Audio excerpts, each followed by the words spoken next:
So if we imagine I'm the CEO of an early stage company, either a Resurface Labs or a Lepide, and I need to get the revenue engine running. Where do I begin?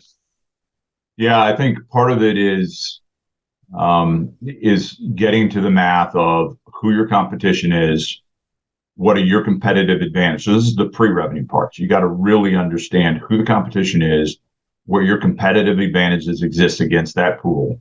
You have to have your pricing set. You got to understand what verticals you're targeting, and so you can build out your pitches against those with the right discovery questions for those buyers. Because if you get the opportunity to talk to somebody and you're not prepared and you're not intelligent about what it is that they need to deal with and what their use cases are, you'll fail. So there's some basic stuff you've got to get done in order to be in a position to begin pitching effectively. I think then the next thing you need to do is, and what most early stage companies is bringing on some sales development reps. Two, you always need at least two, and start to marry your marketing activities with your sales development team's activities. And each SDR, particularly in an early stage, should be making about 2,000 to 3,000 outbounds a month. And that's a combination of emails that are more customized and phone outreaches. And then that's going to convert into a number of conversations. But the goal of that activity is between 20 and 25 new appointments that are discovery calls for an experienced salesperson. So you start small, incredibly efficient. You measure yourself daily, stated activities versus actually not just it's too hard, or we do it weekly. You've got to do it daily. You've got to talk about what's working and what's not working. You got to make sure you're getting the appointment scheduled. And then your ability to start moving from a discovery call into an actual solid targeted demonstration and then start moving people into your pipeline begins to happen. So it's getting to the basics, measuring it, keeping your costs low, and being very, very focused. Yeah, it's all too familiar because I started out at Lepide in the SDR role just under a year and a half ago. I'm now an account executive, but yeah, there was 2-3 of us that started out, and clearly we were trying to hit all those KPI metrics, and it's a lot easier to do so with all the sales engagement platforms, things like Outreach and you got Zoom, you've got Zoom and LinkedIn Zoom Navigator, you've got a whole bunch of different tools that are out there.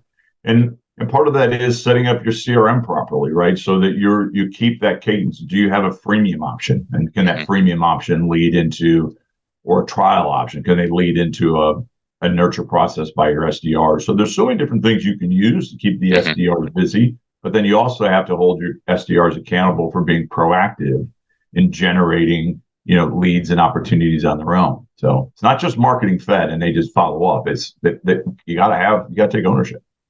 Yeah, and the handover process is really important as well. We just had a meeting before this call with the SDRs and the account executives and the service level agreements. At what point does it get handed over, and what does that look like? When is it a qualified opportunity? And that whole handover process it needs to be communicated very effectively. Otherwise, it kind of falls apart, and prospects get frustrated because they feel like they already told you all this information, but it feels 100%. like they're doing it all over again. So you want to avoid think about how it feels when you're calling in on a bill or a credit card or a healthcare claim, and you go through the validation. You do it electronically, then you do it verbally, and then, I got to transfer you to somebody else, and you got to do it all again, and you wind up doing it 3 times in a call, and you're frustrated. Same thing with they're giving you their time.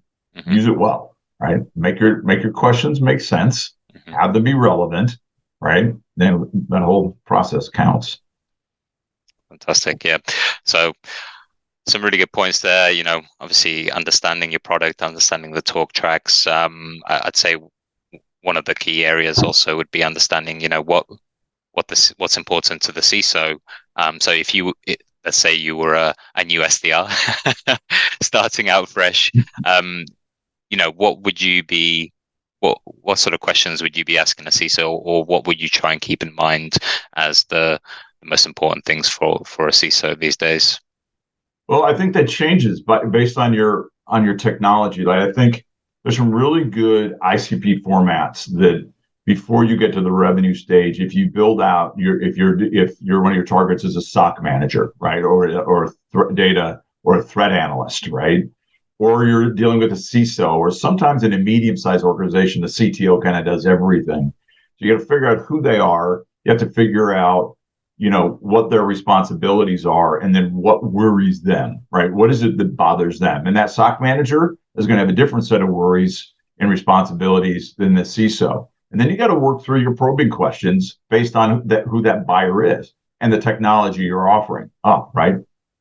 If you're offering, API security, for example, you're going to ask questions about, do they know how many APIs they have? Are they using a gateway solution? Do they have the ability to understand rogues or zombies or anything like sitting on the floor and potentially doing damage that they don't know about? Do they understand their traffic volumes or call volume, right? Have they been exposed to risk, or are they just completely unaware, right? So there's a lot of things you can do, but what you ask a SOC manager and what you ask a CISO is likely different.